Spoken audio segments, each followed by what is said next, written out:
Hey, Rhonda Rosiand here, CPA and Advanced Certified QuickBooks Pro Advisor with New Business Directions.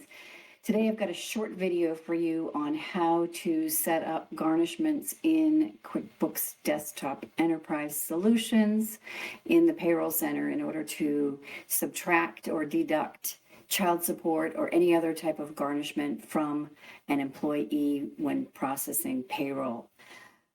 You'll need to have some sort of state order that allows you to do this. And when you do so, you need to do certain things inside of your QuickBooks file.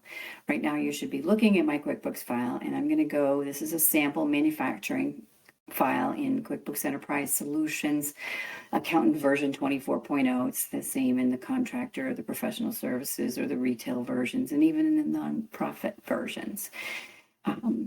So the first thing you need to do is you need to set up a payroll item for garnishment. So I'm going to go to lists, payroll item list. I am going to right click in the middle of the screen to create a new payroll item. I'm going to use custom setup. Always use custom setup. Never use easy setup. You will be asked more questions in a custom setup that allow you to configure. So we use custom setup. A garnishment is a deduction type of payroll item. We're going to just put in here child support garnishment, and then we're going to click next.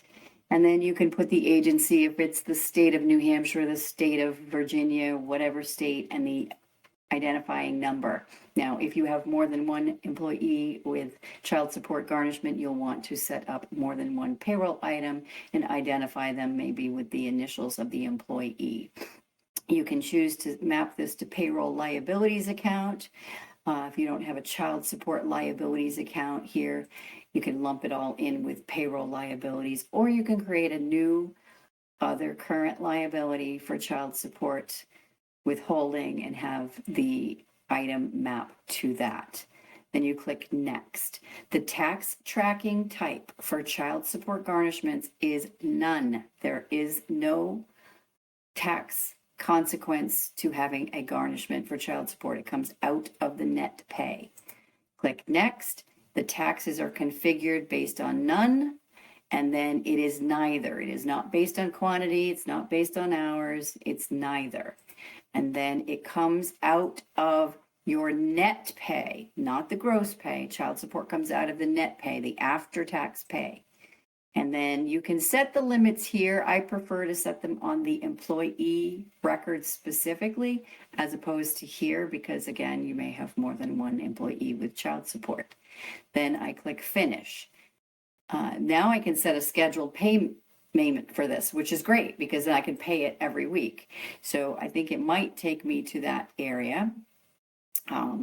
The child support garnishment is here. This is our item that we just created. And then we're going to go to our employee center in our sample company, and we're going to choose an employee. Let's just pick on Michael D. He's at the beginning of our list.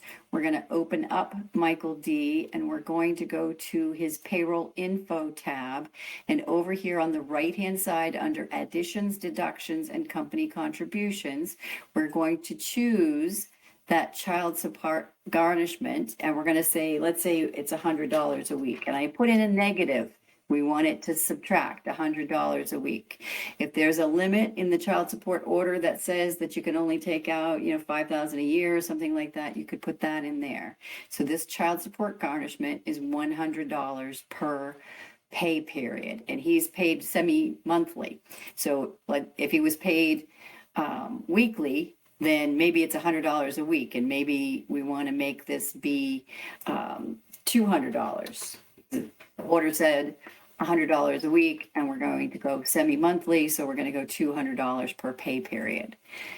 Once that has been done, and when you process a payroll, you will see that you will have child support garnishment that will show up here. So after you process a payroll, and again, this is a sample file, so we're not going to process a payroll, it will deduct the $200 from the employee's semi-monthly paycheck, and then it will show up here in the other liabilities to pay, and you'll click it and remit it to the state of California, the state of New Hampshire, the state of Virginia, wherever your pay agency is, and it will show up here for you to do that. So that is the quick down and dirty, how to enter a payroll garnishment from an employee for child support, how to create the payroll item, how to attach it to the employee record, and then pay the liability at whatever frequency the state has determined it needs to be paid.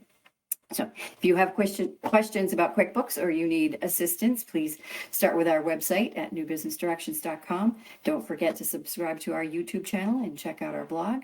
There are a lot of other videos out there that might be helpful. And thank you. If you need help organizing your chaos or streamlining the process, send me an email. Thanks.